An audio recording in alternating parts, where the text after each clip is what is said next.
नमस्कार दर्शकों, हम आप पहुंचे हैं बदरपुर विधानसभा वार्ड 183 में, जहां पर हमारे साथ मौजूद हैं देशराज सिंह, जो कि बीएसपी पार्टी से नामांकन दाखिल किया है, पार्षद पद के दावेदार हैं। आज बात करेंगे क्षेत्र की चर्चाओं को लेकर, जो भी मुद्दे हैं क्षेत्र में। सर, आखिर बीएसपी पार्टी से आप आगे बढ़ रहे हैं, क्या लगता है क्षेत्र में क्या समस्याएं आपने देखी हैं? क्षेत्र में सबसे बड़ी समस्या है कूड़े का जो ढेर लगा हुआ है। जहाँ भी सफाई हो जाती है वहाँ पर कूड़ा नहीं उठता है। दूसरा, हमारे इस क्षेत्र में गायों का बहुत बड़ा आतंक है।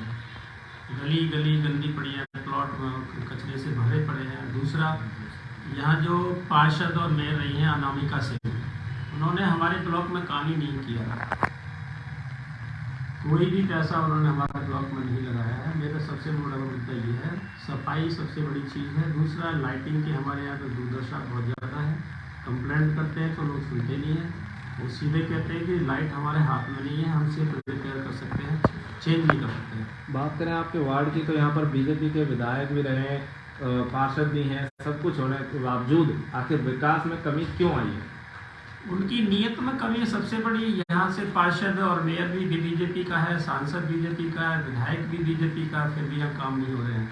हमारे क्षेत्र में सबसे बड़ी समस्या है मीठापुर का जो पुल है वो आज तक नहीं बना दूसरे वाला, जबकि यूपी गवर्नमेंट भी इनकी अपनी है और सेंट्रल गवर्नमेंट की इनकी है और एमसीडी भी इनकी अपनी है। फंड की इनके पास कोई कमी है, लेकिन इनकी नीयत में सबसे बड़ी कमी है। क्या लगता है बीएसपी पार्टी अगर क्षेत्र में जीत का झंडा लहराती है तो सबसे पहले किन मुद्दों को उठाकर विकास कार्यों को चुनौती देती है? हमारे अधीन जो काम होंगे वो जो वार्ड में जो काम होते हैं, मेन साफ सफाई का है, लाइटिंग का है, और हमारे क्षेत्र में जो नालियों की दुर्दशा है वो हमारे पास रहेगी। यदि हमें जनता मौका देती है हम इन पर ध्यान देंगे। और जो एमसीडी का स्कूल है उसकी दुर्दशा बहुत बुरी है। वहाँ बच्चे पढ़ने जाते हैं लेकिन अव्यवस्था बहुत मिलती है। अभी पीछे कुछ सुनने में आया, कोई बच्चा वहाँ से चोरी हो गया था। और जो टीचर हैं वो ठेकेदारी प्रथा पे हैं, उनको पर घंटे के हिसाब से सैलरी मिलती है। तो ठेकेदार की नौकरी करने वाला आदमी कभी भी जो शिक्षा बेहतरीन तरीके से नहीं दे सकता है। ठेकेदारी प्रथा पर दिल्ली गवर्नमेंट भी चल रही है और सेंट्रल गवर्नमेंट भी चल रही है। जितनी सरकारी नौकरियाँ थी इन्होंने सब ठेके पर दे दी हैं। तो हम इन ठेकेदारों का विरोध करते हैं और ठेकेदार को बैठाने वाली ये सरकारें हैं, दोनों की दोनों।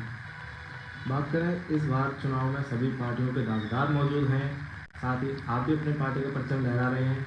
क्या लगता है जनता किस ओर अपना ध्यान एकत्रित करेगी? जनता एक फुटबॉल बनी हुई है, लोग उधर से किक मारते घर जाते हैं, उधर से किक मारते घर जाते हैं, लेकिन तीसरा विकल्प उनको नज़र नहीं आता है। हम तीसरा विकल्प हैं। हमने उत्तर प्रदेश की सरकार चलाई है, तो लोग उत्तर प्रदेश की सरकार को जानते हैं कि बहन जी का शासन कितना बड़ा शासन होता है।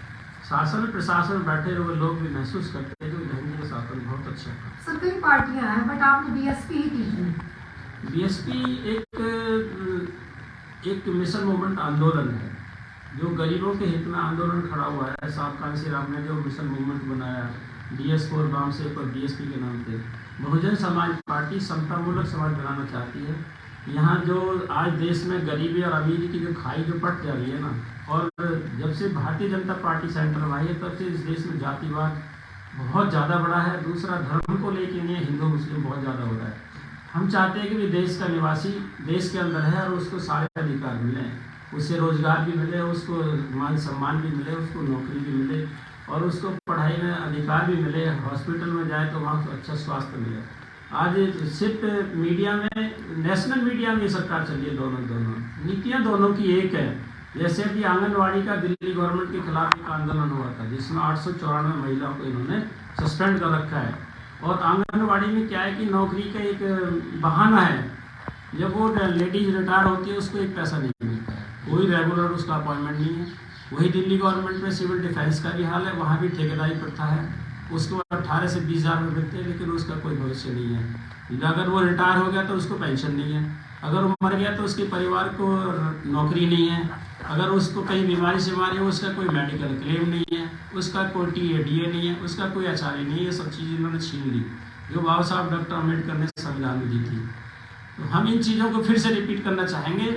आज हम तलाशते हैं कि गजटेड ऑफिसर कॉलोनी के अंदर एक भी नहीं मिला। क्यों? ये सारी नौकरियां क्लास 3 और 4 की पोस्टें सारी प्राइवेट कर चुके हैं, तो गजटेड ऑफिसर हमें मिलेगा कहाँ? फिर हम सर्टिफिकेट अगर वेरीफाई कराने जाएंगे तो हमारी मजबूरी होगी पार्षद के पास जाओ, एमएलए के पास जाओ, सांसद के पास जाओ। वो एंटी पार्टी के होते वो हमें पहचान लेंगे, हमारे सर्टिफिकेट वेरीफाई वो क्या करेंगे। तो हम उसी व्यवस्था को दोबारा लाना चाहते हैं गजेटेड ऑफिसर वाली, कि भी वो गजेटेड ऑफिसर हमें गली और मोहल्ले मिल जाए, ताकि हमारे साथ इस तरह कोई विरोधाभास ना हो, क्योंकि वो गजेटेड ऑफिसर सबके लिए होता है। सबसे बड़ा मुद्दा देखा जाता है कि ओजोन, जो कि यहाँ पर काफ़ी गरमाया हुआ है, लोग अपने घर नहीं बना सकते, तो क्या लगता है इसमें आप कितनी मदद करेगी आपको? देखिए, ये तो हमारे जो सम्मानित विधायक रामेश सिंह बिदूड़ी जी, उन्होंने जब 2020 का चुनाव लड़ा था तब भी यहाँ ढोल बजवाए थे मनोज तिवारी जो बीजेपी के अध्यक्ष थे, कि ओजोन गोजोन, हमने ओजोन हटा दिया, फिर भी ओजोन खत्म नहीं हुआ। आज भी लोग मकान बनाते हैं तो एमसीडी वाले अलग खर्चा लेते हैं, पुलिस अलग खर्चा लेती है, लेकिन माध्यम उनका कोई और होता है, वो डायरेक्ट नहीं होते हैं। और इसमें जो हमारी मेयर है उन्होंने इस पर ऑब्जेक्शन नहीं लिया था, कि वो भी जानती हैं कि कहीं ना कहीं से हम भी दबाव में हैं, जो सच्चाई है। तो हम इस चीज़ को ख़त्म करना चाहते हैं, हम ऐसा शासन देना चाहते हैं, ऐसी व्यवस्था देना चाहते हैं कि लोग अपना मकान भी बनाएं, अपना रोजगार भी तलाशें, अपने बच्चों को अच्छी तरह से पढ़ाएं। अभी आपने पीछे देखा था कि वे जो ऑनलाइन पढ़ाई हुई थी, उस ऑनलाइन में बच्चे बर्बाद हुए सिर्फ मोबाइल पे। एक परिवार में अगर 18 से 20 हज़ार रुपये कमाई थी, तो अगर 3 मेंबर है, तीनों को 10 से 12 हज़ार रुपये का मोबाइल चाहिए। और उस मोबाइल का रिचार्ज आप देख रहे हैं, जो हम 10 रुपये का नेटवर्क लेके नया और मिस कॉल का मार के हम बात कर लेते थे, आज वो 10 रुपये की जो 150 रुपये का इन्होंने लास्ट ऑप्शन कर दिया है, तो इससे कम रिचार्ज नहीं होगा। तो ये लूटने का काम कर रहे हैं प्राइवेट ठेकेदारों को लाके। हम इस प्राइवेट ठेकेदारी को ख़त्म करना चाहते हैं, और ये बहन जी का हमारे लिए आदेश है कि आप जनता के लिए काम करो, हम जनता के हित में काम करना चाहते हैं। अंत में क्या संदेश देना चाहेंगे दर्शकों को हमारे चैनल के माध्यम से आप? हम सभी दर्शकों से अनुरोध करेंगे कि भैया आप फुटबॉल ना बने, जैसे पहले कांग्रेस और बीजेपी के नाम पर आप फुटबॉल बनते थे, आज बीजेपी और आम आदमी पार्टी के नाम से आप फुटबॉल बन रहे हैं। आप फुटबॉल नहीं बनिए, आपके पास में वोट की जो ताकत है, जो बाबा साहब अम्बेडकर ने वोट की ताकत दी है, उसका आप सही से इस्तेमाल करें। हम आपके बीच में रहने वाले व्यक्ति हैं, हम यहाँ की समस्याओं से अच्छी तरह से वाकिफ़ हैं, उन समस्याओं का निदान का तरीका हमारे पास है।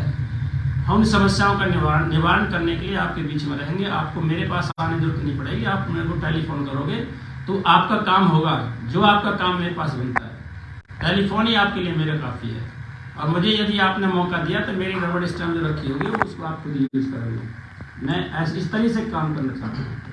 बहुत बहुत धन्यवाद सर। तो ये थे हमारे साथ वार्ड नंबर 183 से देसराज सिंह जी, जो कि क्षेत्र में मुद्दों को लेकर उतरे हैं और जीत का परचम लहराना चाहते हैं बीएसपी पार्टी का।